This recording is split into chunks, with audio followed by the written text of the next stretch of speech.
আসসালামু আলাইকুম। আজকে আমি আপনাদেরকে দেখাচ্ছি মেসার্স আমির এন্টারপ্রাইজে কিভাবে সুপারি খোসা ছাড়ানো হয় সেটি আপনাদেরকে দেখানোর চেষ্টা করতেছি।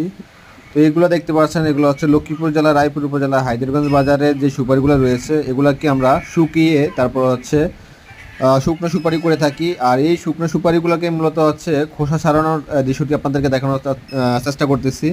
এগুলো হচ্ছে অ্যাভারেজ শুকনো সুপারি খোসা ছাড়ানো হচ্ছে। এরপরে এগুলো যখন খোসা ছাড়ানো হবে এরপরে এরা একটা প্রক্রিয়ার মাধ্যমে শেষ হবে। এরপরে পরবর্তী যে প্রক্রিয়া রয়েছে এগুলাকে বাছাই করা হবে। বাছাই করার পরে এগুলাকে আমরা বিভিন্ন জেলাতে বাছাইকৃত যে সুপারিগুলো রয়েছে সেগুলো আমরা পাঠিয়ে থাকি। আর যে পচা সুপারিগুলো রয়েছে এগুলো আমরা ইন্ডিয়া এবং বিভিন্ন দেশে পাঠানো হয়ে থাকে। পচা সুপারিগুলা আমরা চাট সুপারি বলি। এক এক জেলা এক এক রকমের বাসা হয়ে থাকতে পারে, তবে পচা যে সুপারিগুলো আছে এগুলো আমরা চাট বলি। আর যে বাছাইকৃত যে সুপারিগুলো আছে এগুলো বিভিন্ন জেলা শহরগুলোতে এখান থেকে পাইকারিতে বিক্রি করা হয়। তো যারা নিতে চান তারা বিডি